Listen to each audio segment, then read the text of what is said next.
Hi, this is Mike McGinnis coming to you again with another video on the concept of polycentric governance and the role it plays in the Bloomington School of Political Economy and Policy Analysis or institutional analysis, whichever you prefer.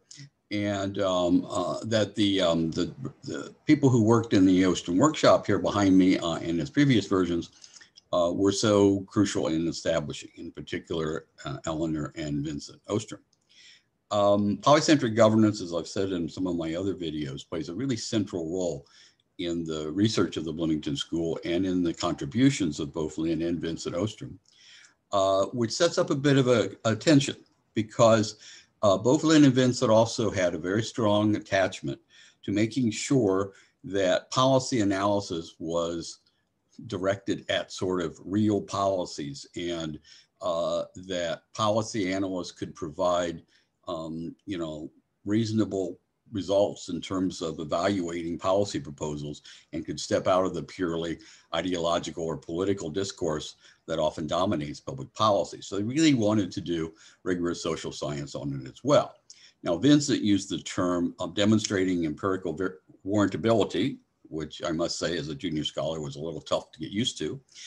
Lynn took the more normal sort of, or more traditional approach of making sure that her PhD students had a good enough research design so that any sort of results they had at the end of their dissertation would allow them to draw some valid inferences towards, against some particular problem in public policy. But both of those goals are really in conflict with polycentric governance because it is so incredibly complicated and multifaceted that it's very, very difficult to nail it down into any sort of precision.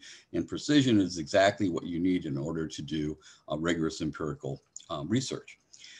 In this video, what I would like to do is lay out 7 such concerns that have been observed and experienced in this research tradition and talk a little bit about how some of the ways we've tried to approach that. And then I'm going to conclude with some suggestions, some shout outs, if you will, to some current research that's being done by contemporary scholars and new research teams of new generations of workshoppers. But I have to confess that for the most part, this video is focused much more on the challenges rather than the solutions. But I really am excited by the variety and diversity of research that's being undertaken by, as I said, these new generation of scholars inspired by the work of Lynn and Vincent Ostrom. I'm going to have to use a lot of slides to go through this argument, and I apologize for that. But it's important, and this is an important topic for us to understand. It's for anyone working in this tradition. And it is really a critical challenge in taking the Ostrom workshop outside of academia and to connecting it much more to the policy world and to the communities that can take advantage and can benefit from the kind of research that we do around here. And then I'm going to conclude with a few of some of these most promising lines of research that are operating really at what I would call the frontiers of governance science. Now, let me set up my slides so that we can get started and share my screen. Okay, the title of this video is Defining Polycentric Governance and Other Dilemmas of Governance Science. And let me start here with going back to the original introduction of this concept in 1971 by Vincent Ostrom, Charles Thibault, and Robert Warren, where they argue they were looking at metropolitan centers of governance in the United States, and basically said that polycentric was a good term to use to explain that, because most of these urban areas had many centers of decision making which were formally independent of each other and focused on different tasks. Now, the next step they took is really the critical thing here, because they went on to say whether they actually function independently, these different decision centers, or instead constitute an interdependent system of relations that somehow works together to generate coherent policy in some way, is an empirical question in particular cases. So they had this notion of the concept of polycentric governance and the argument that something like it was observed pretty widely among urban areas in the United States and more broadly. But what we didn't have at that point was a really clear demonstration that this is actually an effective way to run a governance system. And even now, 60 years after this concept was first introduced, rigorous empirical tests of the performance of different types or levels of polycentric governance are still few and far between, and this remains very much an active topic for ongoing research. And those of you who are starting out your research careers, I think you can find some really interesting questions to pursue within this research tradition. Okay, let me go through this slide quickly. I put this together as sort of a collection of all the supposed benefits of polycentric governance. Each one of these could be seen as a proposition such that the more a system of governments looks like a polycentric system, the more effective they will be in producing public goods and services at all scales to diverse communities. The more use of local knowledge will be used effectively to help adapt to changing circumstances and to community values. There will be redundancy in the system, which facilitates adaptive response to exogenous shocks. It both builds on and reinforces an overarching system of law, rules, and shared values, encourages diverse participation in politics, elicits widespread participation in terms of public entrepreneurs and norms of respectful contestation so that political competition takes place in that the reality of conflicting interests are made known in conversations, but some sort of compromises are arrived. And then in some recent work, Vincent claims that polycentric governance sort of protects both personal freedom, group autonomy, and collective responsibility for common concerns. So it really is very much in the mainstream of liberal democratic governance and the tradition of that thought. And the work by Paul Glesia and Peter Betke and Vlad Tarko are very much in that tradition. But each of these could be propositions in some way, okay, and tested, and some of them have in different sort of instances. Let me give you a quick illustration of the kinds of problems we're going to be looking at. Polycentric governance is a system that there seems to be a tendency that it's not a simple linear relationship. So the more complicated a system becomes, the more centers there are, the more overlap in their decision-making authority, the more diverse the range of institutional options for policy procedures are, the more groups that are participating, the more problems that are being solved, the more challenges that are faced, the better. That's not the case. It tends to be more that it needs to be the system needs to be complex enough to, incorporate the kinds of tensions and the kinds of interdependencies among different policy areas that are out there and the conflicting and overlapping and common interests of different groups. But too much complexity can really be kind of overwhelming. And here's an example I drew on a recent book edited by Jordan on polycentricity in action and global climate change. And I did a lot of revision here, but the basic structure is the same. In this table, you see that polycentricity requires many diverse actors that participate in governance. That makes it more likely that more of the public have participated, and so they see the outcome as legitimate. But it also has a tendency to undermine accountability if it gets too complex, because the question of who's in charge is often unanswerable. Wide range of policy outcomes enables flexibility to local circumstances, but in turn creates an incredible difficulty of coordinating a coherent response at the national level or global level to major challenges. It's sort of, it goes together. You can't have one without the other. Redundancy and duplication is really useful for shocks, but it makes the system very easy to game, if you will, for veto players or other power holders to find ways to undermine any efforts to change it and to sort of reinforce the status quo.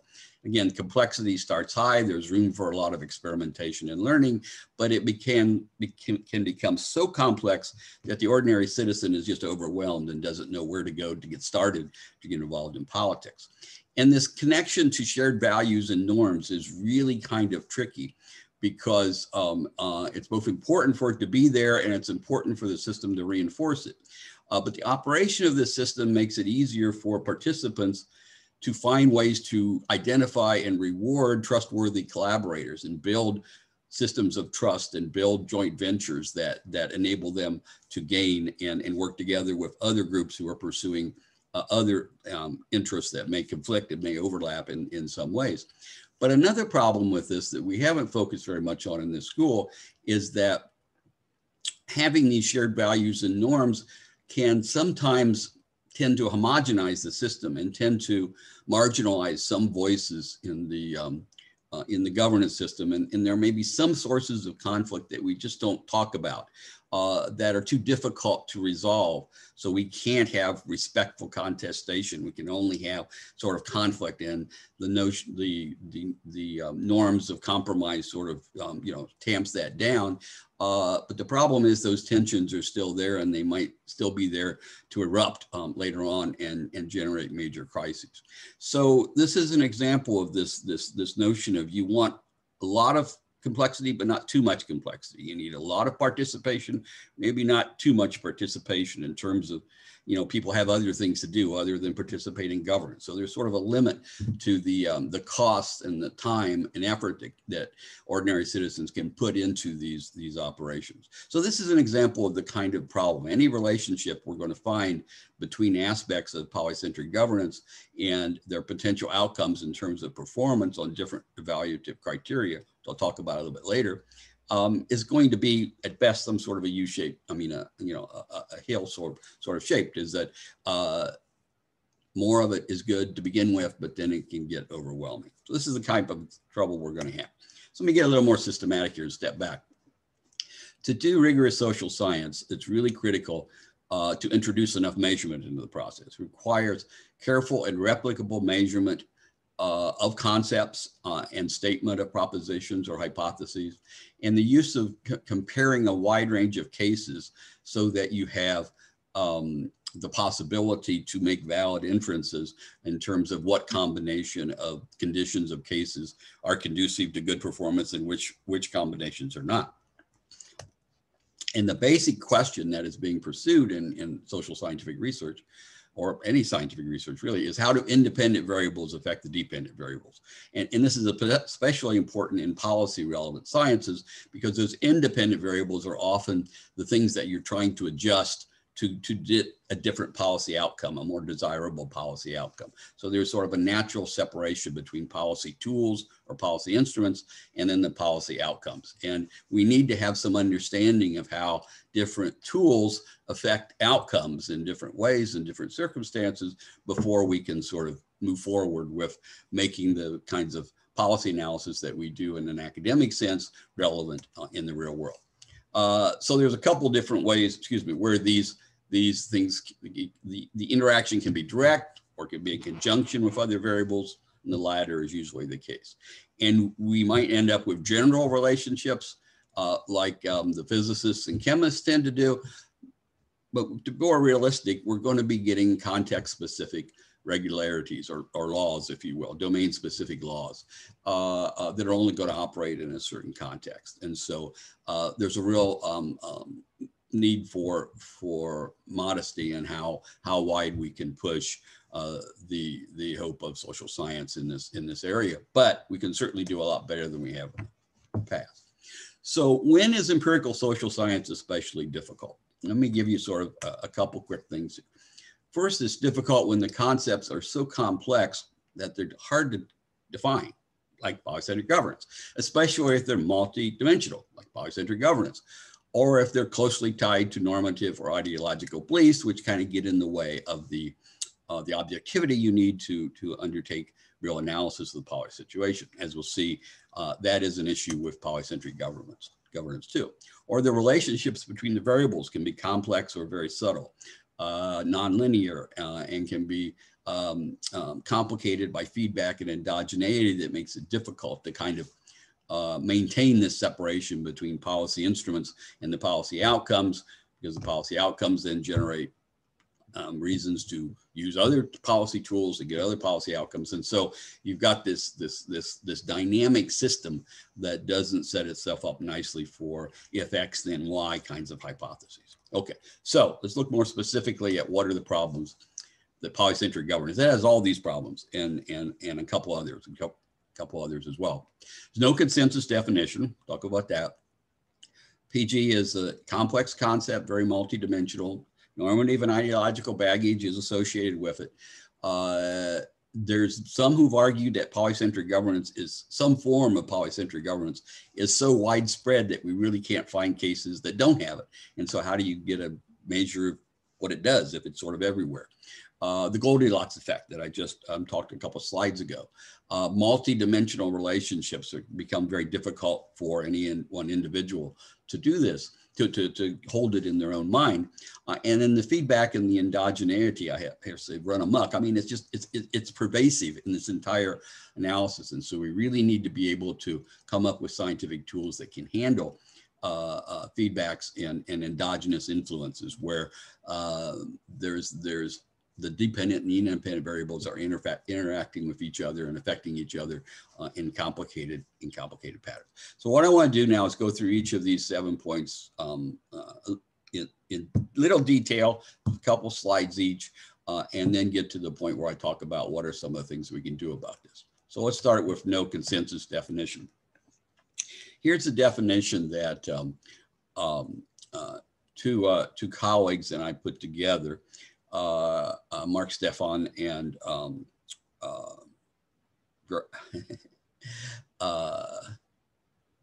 another colleague and I put together that focuses on an effort to try to integrate the research of different people, different research traditions within the Bloomington School tradition, and pick out the definitions that they used and try to come up with a consensus definition.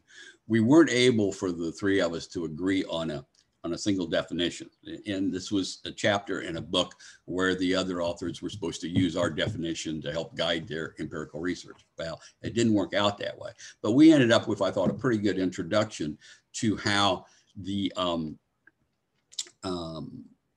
different components of polycentric governance can be separated in some sense and looked at individually, and then consider polycentric governance and different patterns of polycentric governance as different configurations of higher or lower levels of complexity or higher or lower levels of overlapping in the jurisdiction or the extent of mutual adjustment costs. All these things could vary along different dimensions. And so we could have a sense at least of how different scholars study polycentric governance depending on how they mix and match these terms. Okay, and this mix and matching is important because the eighth one is on here because I really insisted on this, even though a lot of scholars of polycentric governance don't talk about it as, don't require it to be or expect it to generate effective cooperation at the systemic level because it's so generated by the bottom up and it's going to be complex and there's going to be a lot of interaction. But it seems to me that if you look at it in terms of what Ostrom, Thibault, and Warren initially talked about it being effective at generating public goods and public services at all scales of analysis, well, it should work at the systemic level as well, the national, the global, whatever your system sort of level, community level, whatever. And so I was able to at least convince my co-authors to include this as at least one of the potential factors. Some authors have used it, but most do not include this. But I think it's an important aspect about different kinds of polycentricity. You know, to what extent can polycentric governance really generate coherent policies? It's still very much an open question. Okay, so that's why it's sort of difficult. I've tried to come up in doing these videos with a little simpler set of definitions. First, beginning with governance, which is pretty difficult.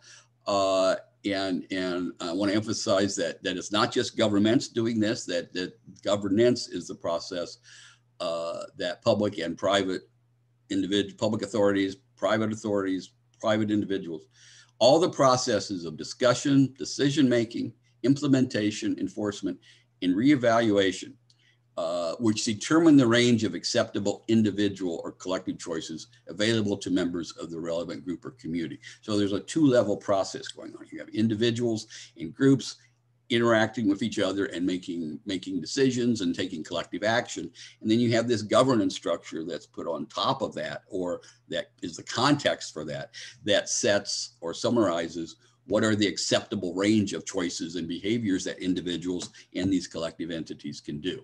So governance always has this sort of two level. There's a governing of some sort of system, but the intriguing part of this is that governance is itself a form of collective action, and so there's a very close connection to what's happening within individual organizations or individual communities, and then what's happening in the broader sort of scale. And we talk about that in some of the other videos. Now, polycentric governance per se, specifically, is a system of governance in which many public, private, professional, voluntary, communal, and other centers of political authority or decision centers, many of which are complicated combinations of public, private, and voluntary aspects, collectively cover the full range of governance tasks, the discussion through reevaluation we have here. So that's a loose definition of polycentric governance, and it allows for a broader sort of conceptualization, but it's probably the case that this 8-dimensional representation that we came up with for that book might be a better way of sort of starting. And there's many other definitions that are out there too that I won't go into at this point. But that's the problem. How do you, if you don't have a consensus definition, how do you start to measure it? Complex to multidimensional. Multidimensional, we just talked about the 8 of them. And another component of this is that, I mean, the first one here is multiple decision centers. And here's a listing of different types of collaborations that tend to be occurring in polycentric governance. There's entities at different levels of aggregation interacting. There's agencies with general jurisdictions or more specialized purposes interacting. There's public, private, voluntary, etc. interacting with each other. There's all kinds of functions running from the selection of goals, the production of public goods, financing, coordination, monitoring, sanctioning, etc. That have to take place. All those have to be in the polycentric system. And there's a plural community component to this as well, that this kind of a system should enable relatively distinct subcultures to prosper simultaneously while still maintaining a common ground to constitute a broader community. Paul Dragos Iglesia and George Mason has been focusing really on extracting that aspect of polycentric governance out of what the Ostroms originally wrote and bringing that more to the highlight in the system. So that's just the first dimension, is carved up into all the, you vary on all these dimensions. Second dimension is another dimension is multiple modes of relationships between these collective actors. Contracts, cooperation, coordination, collaboration, competition, which is actually a very important part of this process, conflict resolution, and consolidation. So these are the kinds of processes you need to include in any careful examination of polycentric governance. And I just looked at the ones that start with the letter C.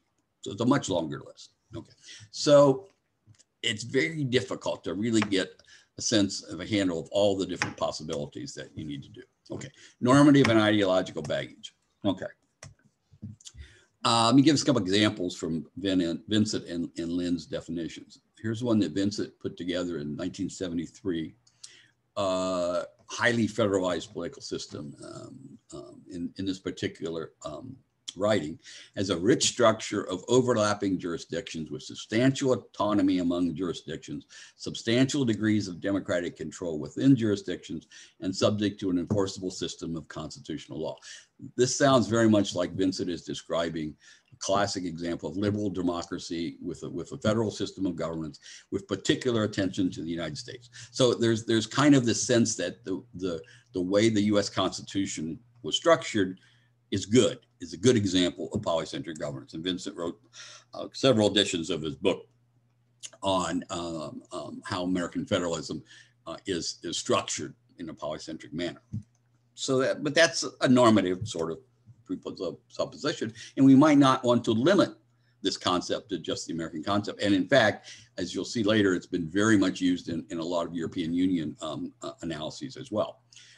Lynn has a nice article here where she talks about, changes the focus a little bit. By polycentric, she says she means a system where citizens are able to organize not just one, but multiple governing authorities, as well as private arrangements at different scales. So here it's much more of a bottom-up perspective, is that It's not these jurisdictions that are set up and what they operate underneath. It's what do they have to do? What options do they have? And so Lynn's really showing a preference here for a mode of governance that is not directed top down, but not necessarily just bottom up either, because she was very reluctant to do everything in terms of markets. I mean, there's something about public decision-making, public authority that cannot be reduced to simply exchange of money for exchange of private goods. The public goods are somehow distinct and unique and different from private goods. And so there needs to be some public authority.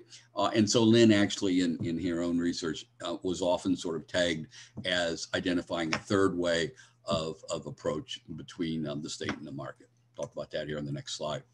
So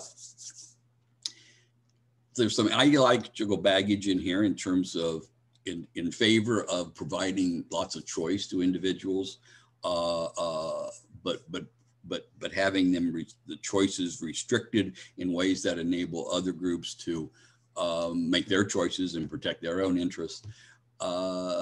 And there's a different view of governance in this process, and governance is really critical in the mainstream political discourse in this country and most of the world.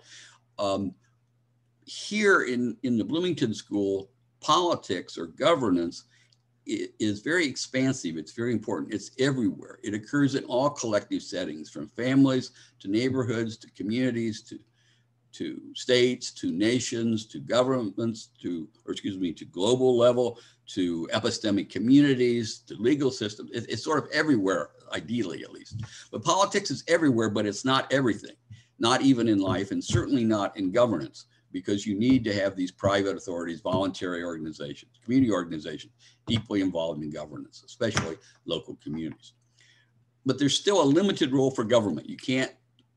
There's a special role for government, especially because you often need some coercive power in order to effectively self-govern yourselves. You need to have, at some point, a way to, after you've talked through all this problem and there's one or two actors in there that are just holding out and they're unwilling to make any compromise or any sacrifice to achieve this goal, this common goal, sometimes they have to be forced to either do that or to be expelled from the group in some time. And this is what governments are particularly good at and are built to have this coercive authority.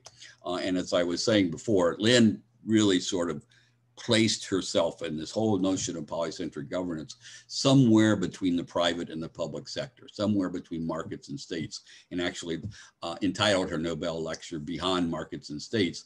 And in the so doing, put herself in the position where she could be criticized both from the right and the left, criticized both from the pro-market and the pro-state sort of governments. And these are two articles here, the Cole and Sarkar and Bloomquist, are really nice pieces that sort of lay out this situation.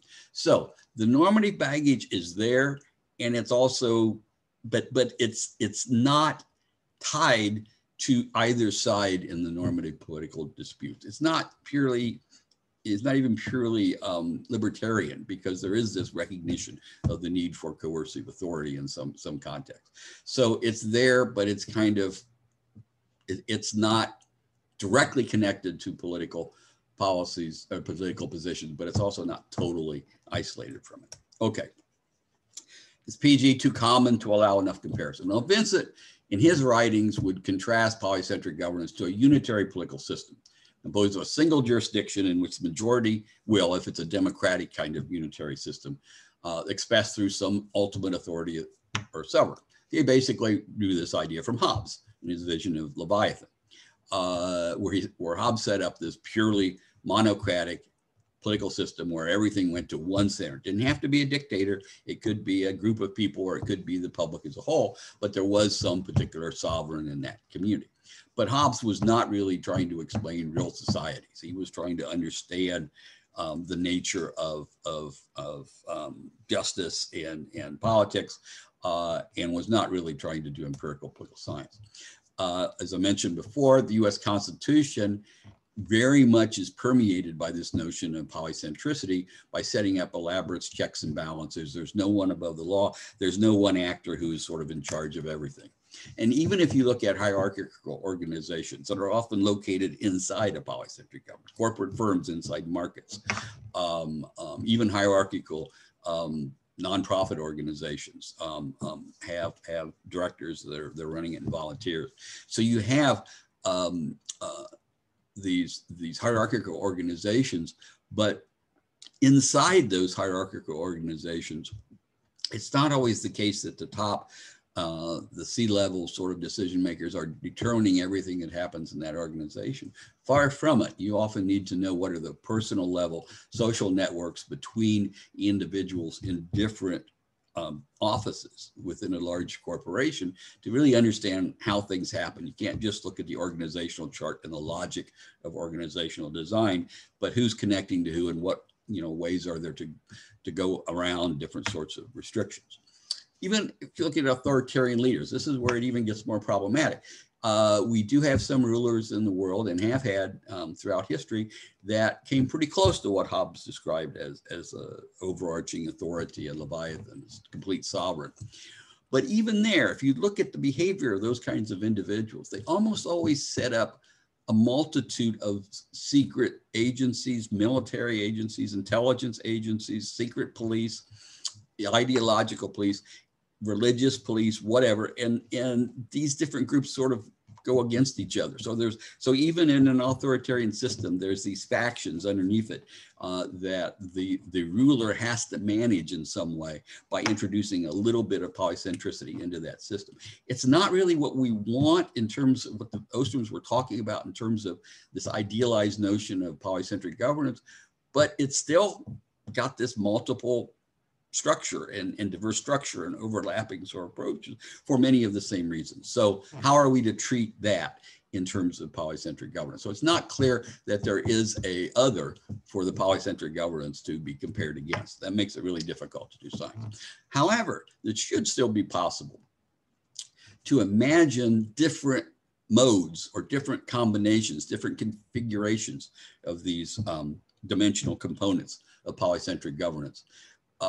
In order to compare those combinations to the performance of real world cases that differ among themselves.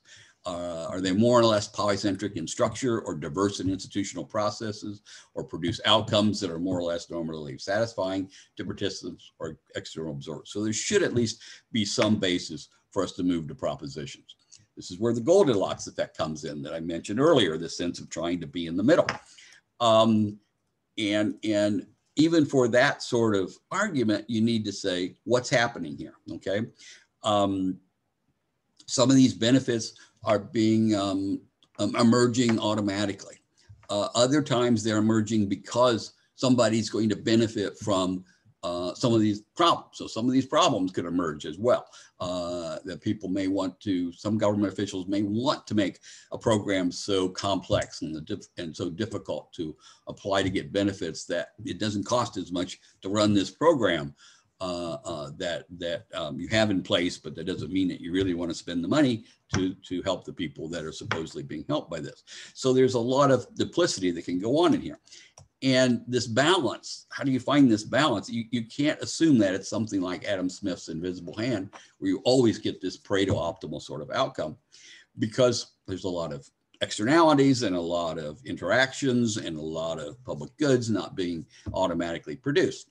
And the automatic emergence can be both positive, more learning, more resilience, more inclusiveness. It can be negative, overly complex, hidden accountability, accumulating inequality, and the problem of large-scale coordination. So you've got in a polycentric system, dynamic polycentric system, and this balance, as it seeks to get this balance, and the different actors seek to get this balance, you have actors pulling and pushing in different ways. And I like to contrast the notion of exploitation versus stewardship. So the exploiting side is the groups that are trying to take advantage of the situation, take advantage of the complexity of the system, and to put that complexity to their benefit by hiding what they're doing, by obtaining rents from public authorities to prevent the entry of other groups into the society, or to otherwise just use the complexity of the system their favor. Then you have stewards who are trying to make the system work more effectively, bring a little more coherence into it, make it easier for people to navigate through this complexity. And so you have these public entrepreneurs that are doing a little bit of both and pulling in different directions. And so finding the balance for how this works is really the critical dynamic process that's going on here. But we should be able to come up with a way that different kinds of polycentric systems of governance that have different values on these characteristics might tend themselves towards different kinds of quasi-equilibrium, if you will, or balances, these balances.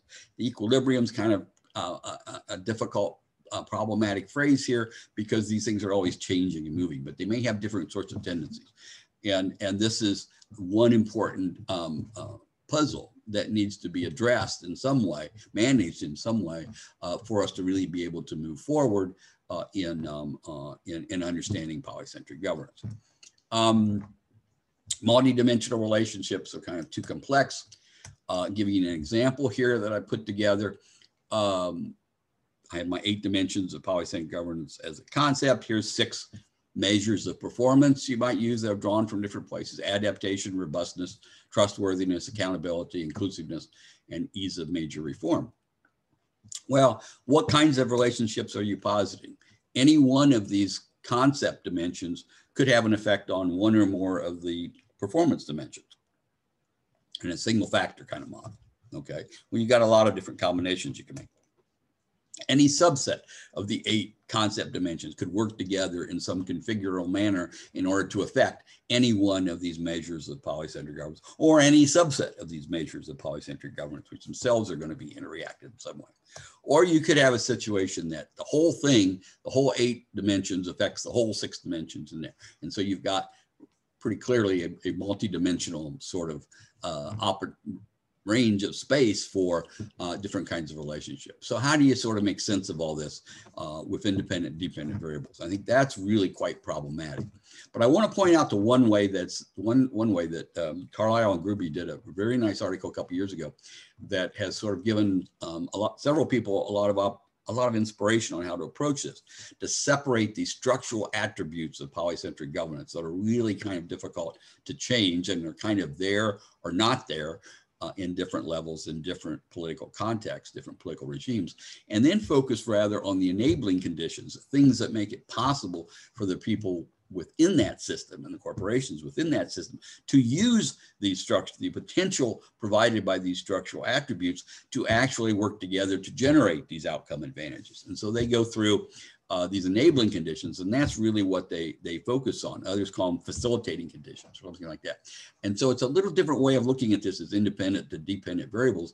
It's more, you have these background conditions, and then you have, which opens up the possibility for these conditions to operate, which then, depending on how many and what versions of these processes occur in the middle, you get different kinds of outcomes and different institutional fit or enhanced adaptive capacity or other sort of outcomes. These are the outcome capacities that they focus on primarily because they're looking at a resource management kind of issue. Okay. So this is one way to get at it and avoid that combinatorial puzzle that I set out in the last slide. Okay, last one on the list here, feedbacks and endogeneity in this. Here's why endogeneity is so important. With a system of polycentric governance, the self-governing communities within that system are supposed to have meaningful, albeit incomplete, control over many of the conditions shaping their current situation and their future opportunities. For a system of polycentric governance to be sustainable, the people working through that system to manifest collective action of various types have to do so in a way that it generates outcomes that reinforces the structural conditions that are the foundation of that system, as well as maintaining the full range of processes that are used to generate those outcomes.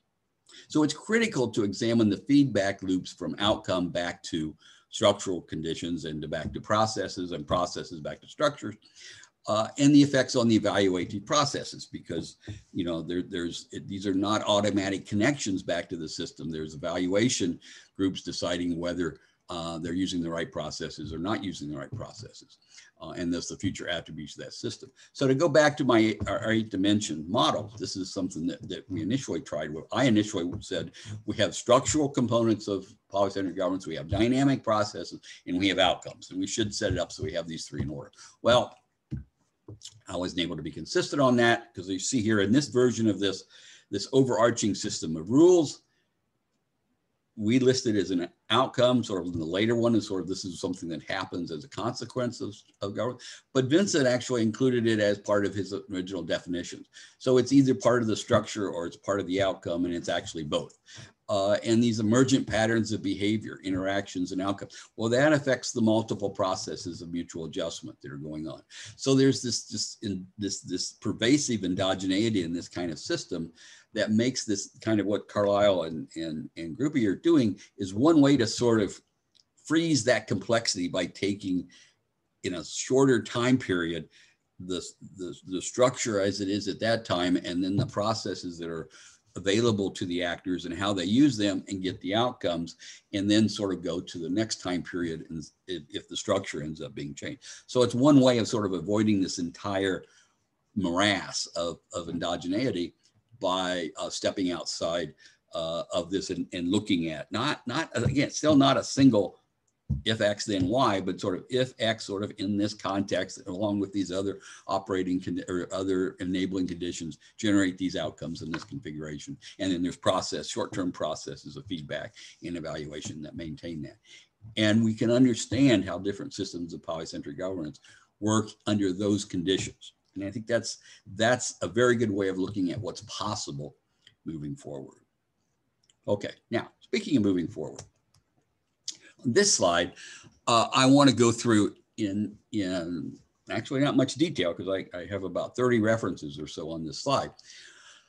The different types of research programs that I see as particularly promising and having a strong potential for development in the future to help us get to an even better level of ability to analyze polycentric governance in this limited sort of sense of looking at the short-term interactions between that are shaped by relatively stable structural conditions and then processes moving back and forth and outcomes. And how do you understand how different configurations of structural processes, structural conditions shape this sort of process? And this is very much a personal list. These are things that I'm very excited about and I look forward to be looking into. But, you know, I'm a professor emeritus, okay? So I'm not going to be able to get through of all this stuff. But I think those of you who are young and are still working on expanding your own or defining or establishing your own research programs in your careers will have an opportunity to draw connections between different aspects in this. And so what we lay out, what I think are some really interesting. The first is to build on this Carlisle and Gruby thing that I mentioned earlier. There are a couple others that have followed up on this that have been able to apply this connection between structure, enabling conditions, and outcomes in polycentric governance. Carlisle and Gruby themselves did a really interesting analysis of how the governance of an island system, a fisheries system based around a particular island, was changed in a way of moving more polycentricity. So they look really nice at a nice case study of how this works. The other pieces here are exploring applications to protected areas of forests or of ocean areas in different parts of the world. Into California groundwater, which ironically was the subject of Lynn's dissertation. So there's sort of this comes around, goes around. There are, I think, many other people who are being inspired by this mode of research. And I really expect to see more coming out of this. The second group I want to talk about here are scholars that are sort of building on something that I came up with in 2011. On this notion of networks of adjacent action situations. And I saw that article as really not an original idea, but sort of a restatement of some components that were already in the institutional analysis and development framework, the IED framework that Lynn Ostrom and others around the workshop had established in the 80s. And my contribution was to sort of make this more explicit, this need to divvy up these complex policy domains into separable functions that could be represented in a network of separate sites of collective action, collective interaction or action situations. And in each action situation, the outcome is going to be shaped in some way by the series of relevant contextual factors and the working conditions or working rules of those processes in there. And these working conditions or rules or contexts are in turn generated elsewhere in the network by other sites in this network doing collective action.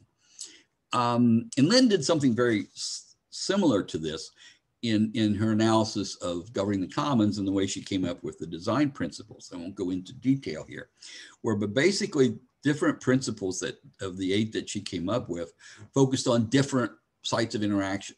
Some were focused on the appropriation rules, what sort of resources how many resources can be extracted, how many, during what time period, what technology can be used. So there's a group of rules about appropriation. There's also a group of rules and processes about the construction and maintenance of any kind of infrastructure that you're going to need in order to extract those resources or make use of those resources. And then there's going to be a rulemaking process where the groups make or somebody else makes rules for them on what kinds of appropriation rules or processes are acceptable and who has what responsibility for contributing to the maintenance of the infrastructure. Okay. Then if you have rules, you need some way of monitoring and sanctioning people who violate the rules. And then resolving disputes that arise from that. And finally, rules on how to implement change in any of these steps and the very definition of the community itself. So in my 2011 article on networks of adjacent action situations, I was basically trying to lay out a way and illustrate a way how such situations, such networks might be made more explicitly as a basis of the analysis of a particular case or a particular case over time, because you're getting these feedback effects from the outcome of one node in a network is then going to have an effect on other nodes in the network the next time it comes around in that particular approach. Okay, I had a follow-up piece with Dan Cole and Graham Epstein to show in detail how this might work for the case of Maine fisheries, which we drew very heavily upon the work of Jim Atchison on this, who's been a real expert in that area. And the rest of these citations here, I won't go through each of them in detail in sequence, except to point out sort of what they're studying. These other research teams have taken this general idea and really run with it, developing really clever ways and different ways to fully implement this mode of analysis.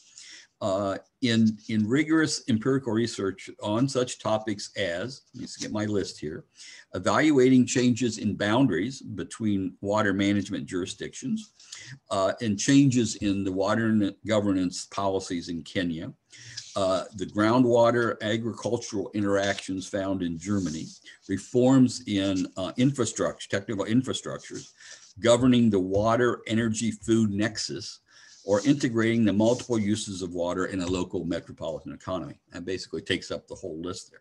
I'm really pleased to see that this idea of mine has found so much traction, and there's really a lot of work being done. And it's not like they're all doing the same thing I did, far from it.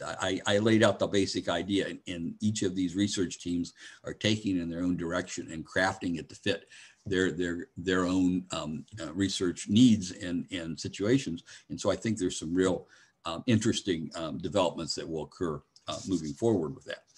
A related research tradition that I don't go into as much detail here is the ecology of games. This is a more sociological tradition that inspired a lot of work on the network ties among policy actors through the membership they share in the same decision forums or commissions or other ways, or committees or other ways of getting together to make these sorts of policy problems. And the last item in there is an introduction to a special issue of a journal devoted to using this ecology of the games framework to build a theory of polycentric governance. So I'm kind of using that citation as a shortcut to avoid this longer list. It's a little more coherence in this tradition than in the network sort of idea. And so far in this journal and and elsewhere, research teams working in this area have posited and tested hypotheses, primarily on the extent to which increases in the number of stakeholders or the diversity of stakeholders involved in particular policy areas tends to increase the effectiveness of policy outcomes from that governance systems, or the types of collaborative processes they use and how that affects the outcomes. So they're getting very much at that process sort of aspect and how that's connected to the structure through the structural ties of the connections. Very interesting modes of research.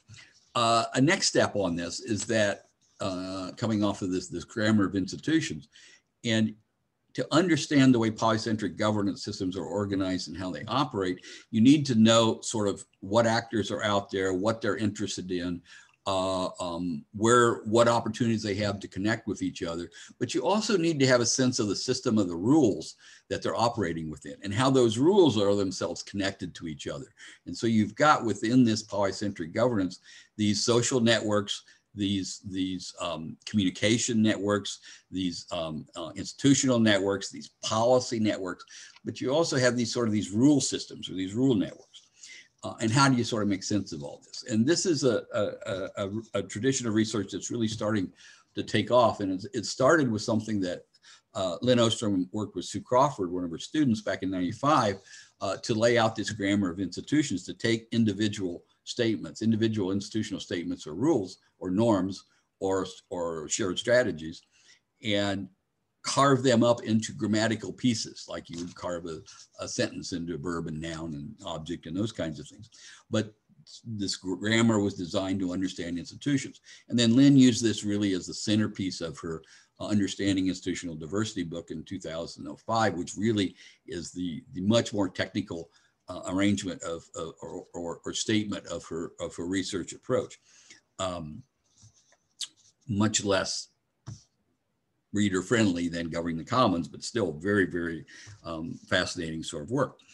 But at that point, they kind of left it as individual rules. And what this new group of researchers are doing is taking it to the next level by studying not just how these components of different statements are made, but how the components of different statements are themselves linked to each other. For example, there's often an or else component to a statement. If it has, here's the rule, an actor must do this or else, and that usually then refers to somebody else who has the authority to monitor or to sanction that individual for that. So how do you understand how these rule systems are put together? And these researchers are starting to crack that nut in terms of in a couple steps they had to make. First, they've developed automated systems for coding legal and political documents. So you don't have to go through it word by word, but you can start with some, and they're training the artificial system processes or software to identify the kind of linkages that are really important. And in the process of doing this, they found they needed to make a few tweaks to the institutional grammar that Lynn and Sue came up with, and that's fine. And I see a great deal of promise in using these tools to improve our understanding for such things as, in the examples listed here, ecosystem services, policymaking venues, or how policy actors draw connections between or strategically separate aspects of broader policy domains. Okay. Polycentric governance also has a close connection to complex adaptive systems through the connection back to Polanyi and to other environmental models, Holling and others, who look at the complex adaptive systems and the emergent behavior that they tend to generate. And so there is a way in which you can look at, especially the bottom-up aspects of polycentric governance, as being a potentially effective generators of information and evaluation process. And I agree with this in theory, but I'm concerned that in practice, coming at it from this tradition, this point of view, tends to lead researchers to put too high an emphasis on presumption that these emergent outcomes will be positive rather than negative. And I really think that that's very much an open question. And I'd like to see much more appreciation for the hard work that's involved in governance. It's making the tough choices about making trade-offs between desired ends and the political deliberations required to arrive at mutually acceptable balances. So there's more going on in governance than just this emergence of process. That's an important part of it, but I just don't see that as a major part of the story. However, I will say, and I have several people listed here, and most, especially in the second line there, and some with Marty and Marco, Jansen and Andreas, those who are studying agent-based models in this tradition, simulations, basically, computer simulations, and sometimes community-based exercises with different resource user groups, have really helped specify ways in which the decision shortcuts or heuristics that most actors take, rather than assuming they're optimizing somehow throughout the entire system or strategic manipulating everything. Most times we're following sort of rules or organizational routines or those kinds of things, how that can shape the range of likely outcomes. And so there's several recent efforts to try to make sense of these agent-based models and how we can use them to understand these processes. And this really especially would recommend this Turnbull et al. Piece from 2018, because this was written by a group of experts from a very wide range of disciplines, from system biology and neuroscience to social networks, seeking to develop a framework for the study of connectivity and emergence in their very different disciplines. And this is, I think, really useful in helping us understand how this logic of emergence from complex adaptive systems can serve as a starting point, foundation for understanding what happens in this polycentric governance processes. The particular area of this where Lynn was particularly important in working on a socio-ecological system that she developed with colleagues from many different disciplines. And then I was able to help integrate some of the changes that was made as this system was being established, including building my network of adjacent action situations into it. But again, very much based on what Lynn had written in her earlier work. So there's a lot of people working on socio-ecological systems and trying to use this framework to understand these systems.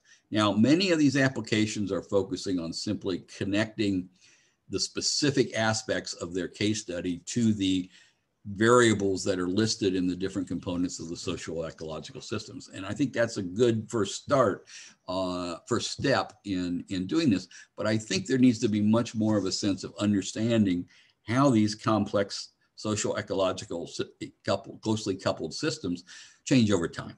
There needs to be very much more of a dynamic sort of component. And so I've listed here some of what I find the most interesting recent works on this that are focusing on how the ways in which human intervention or manipulation actually interacts with or is integrated to or is coupled with the dynamics of physical, chemical, biological, and medical processes in different contexts.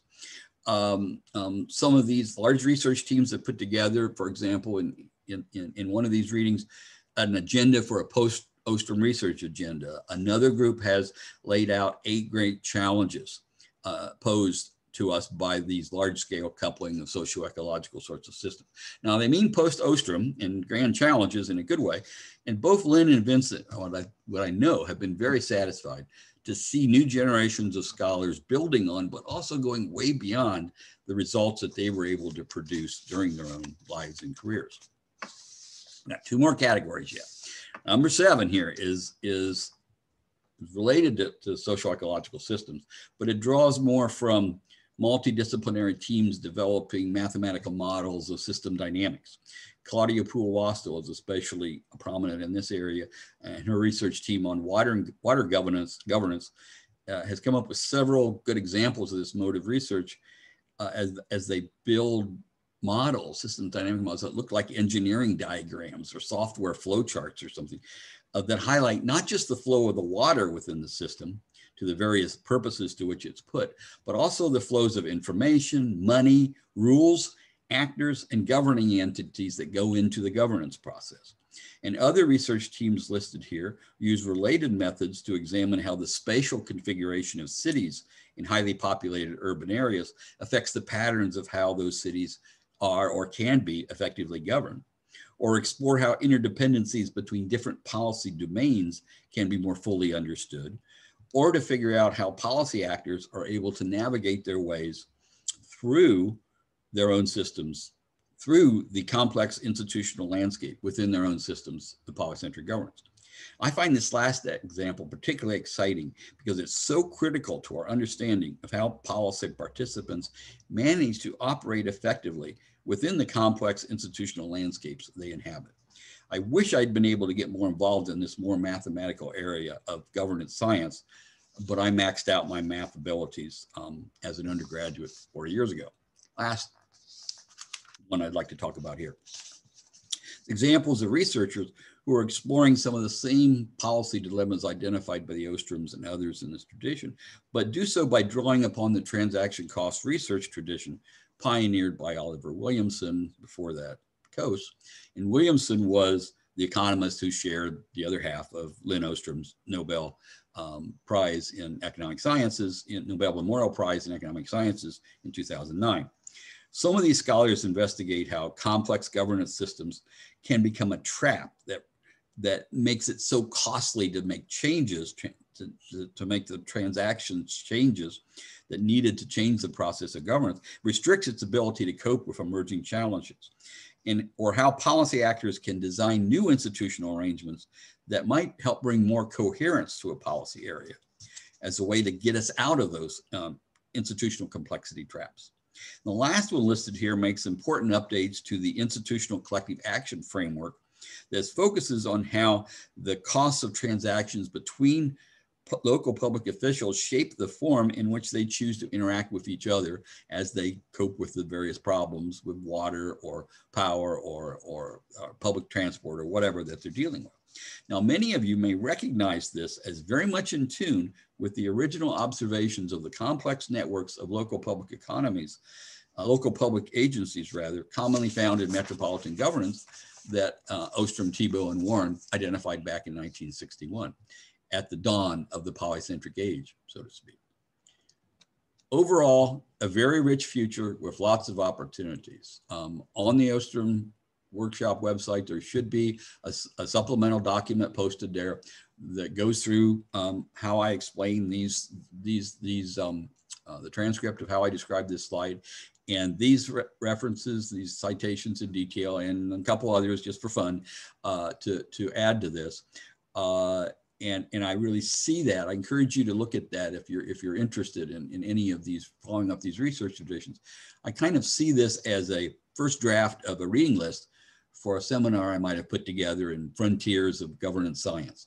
I really think there's a lot of exciting opportunities buried in these citations, and I encourage you to follow through on some of this. Okay, finally, I'd like to wrap up with a few of my favorite quotes from Lynn Ostrom, who saw very clearly just how important it was to combine an appreciation for the complexity of real-world governance with an ability to focus one's analysis on a simple and more understandable framework. Okay, and let me go through a couple of these quotes to wrap up. First, empirical research has documented that polycentric systems frequently outperform either fully centralized or decentralized systems when citizens are expected to contribute to the use resource sustainably. Such systems look terribly messy and are hard to understand. The scholar's love of tidiness needs to be resisted. This is just a great statement that was published in Lynn's contribution to a volume on Douglas North's contributions, another Nobel Prize winner, his contributions to institutional analysis. Wasn't published till a couple years after Lynn passed away, but this is a statement she would use. I've heard her say this kind of thing many times.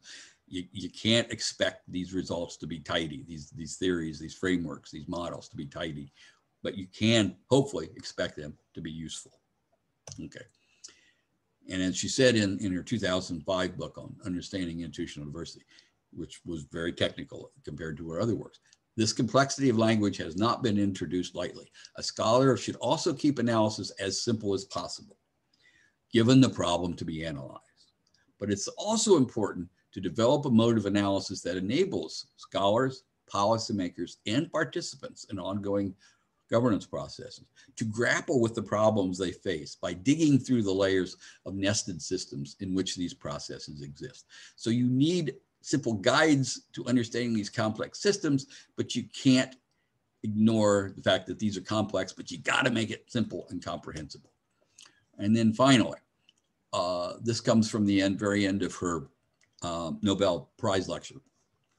I love this quote. Designing institutions to force or nudge entirely self-interested individuals to achieve better outcomes has been the major pull of policy analysts for governments to accomplish throughout the past century, half century at least. Lynn's conclusion in those that she sees extensive empirical research has led her to argue that instead, a core goal of public policy should be to facilitate the development of institutions that bring out the best in humans. Okay, and so this is the normative component, the complement to the analytical trade-off that you're making. In my final slide, the Ostroms challenged us to devise a way to conceptualize and measure the concept and consequences of polycentric governance in ways that simultaneously satisfy two criteria. First, the requirements of scientific rigor in theoretical and empirical research. And second, that they reinforce the belief and the hope that human communities can be fully self-governing. And I encourage any of you who found any of this interesting to take the opportunity to look into these materials and see if you can participate in this research tradition. There's a lot of fascinating, interesting work to be done and a lot of resources upon which you can build. Thank you for listening to the end of this, sorry, so long presentation, but I can really get excited about this stuff and I hope you can too. Thanks.